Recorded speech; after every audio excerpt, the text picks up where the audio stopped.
পশ্চিমবঙ্গে এখনো কোনো বিনিয়োগ নেই, রাজ্যের কর্মসংস্থানের দাবির সঙ্গে বাস্তবের মিলও নেই, রাজ্যে বেড়েছে মাথাপিছু ঋণ, কটাক্ষ বিজেপি নেতা শ্রমিক ভট্টাচার্যের।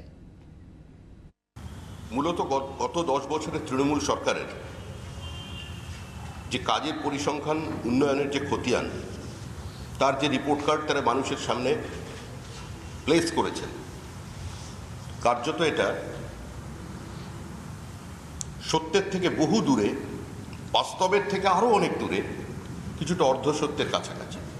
যেদিন বুদ্ধদেব ভট্টাচার্য তার শেষ টার্মে রাজ্যে বিনিয়োগের পরিমাণ ছিল 15,000 কোটি টাকা, এই সরকার আসবার পরে প্রথম বছরে বিনিয়োগ হয়েছিল 318 কোটি টাকা। রাজ্যে কর্মসংস্থান বা চাকরির যে পরিসংখ্যান রাজ্য সরকার দিয়েছে, বাস্তবের সঙ্গে তার কোথাও কোনো মিল নেই। এই সরকার যখন ক্ষমতা থেকে চলে যাবে, প্রত্যেকটা শিশুর মাথার উপরে যে ঋণ দাঁড়াবে সেটা হবে 65,000 টাকা। বাম নেতা সুজন চক্রবর্তী, তিনি আমাদের সঙ্গে ফোনে রয়েছেন, আমরা তার সঙ্গে কথা বলবো। সুজনবাবু, আপনাকে স্বাগত। একদিকে তো বিজেপি একটা ফেল কার্ড তৈরি করেছে, রাজ্য সরকার এই বিগত 10 বছর ধরে যা যা করতে পারেনি সেটা তুলে ধরা হয়েছে, এবং কি কি করতে চলেছে বিজেপি এবং কি কি করবে তাদের পরিকল্পনা সেটা তুলে ধরা হয়েছে। আপনি কি বলবেন এই নিয়ে? আমরা ইফত বছরে চার্জশিট টু দিস গভর্নমেন্ট সেটা করেছি, সেটা হয়তো আপনাদের সবার অতটা খেয়ালের মধ্যে নাও থাকতে পারে। এই সরকার যা বলেছিল আর সেখানে যেখানে যেখানে ফেল করেছে, চার্জশিট টু দি গভর্নমেন্ট সেটা আমরা ইতিমধ্যে করেছি, একাধিকবার করেছি এই গত 7-8-9 বছরে। আর রাজ্য সরকার তো চলছে না, এটা সার্কাস পার্টি হচ্ছে, মানুষের সুরাহা কিছু হচ্ছে না। কর্মসংস্থান বলে কার্যত মানুষকে তার বিরুদ্ধে যুদ্ধ ঘোষণা করা হচ্ছে। আপনি ভাবুন না, প্রাইমারির টেট 2017 সালের অ্যাপ্লিকেশন 2020 হলো, এখনো পর্যন্ত পরীক্ষা নেওয়া হয়নি। পাবলিক সার্ভিস কমিশন 10 বছর কোনো ক্লার্কশিপের পরীক্ষা নেই। আপার প্রাইমারি 2015 সালে পরীক্ষা হয়েছে, 19 সালের এসে ছেলেমেয়েরা ডিসপিউট করেছে, জেনুইনলি করেছে।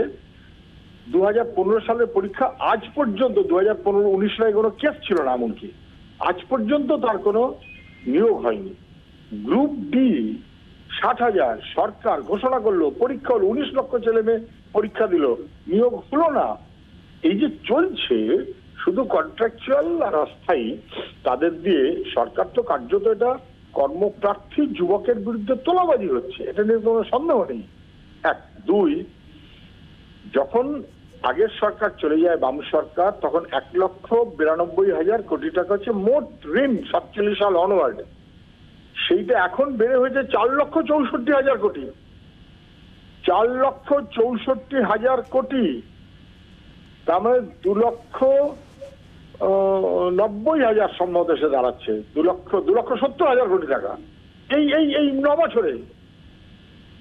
1,92,000 হচ্ছে মোট 47 সাল অনওয়ার্ড 64 বছরে, আর সেটা এখন বাড়তে বাড়তে এইখানে এসে পৌঁছলো।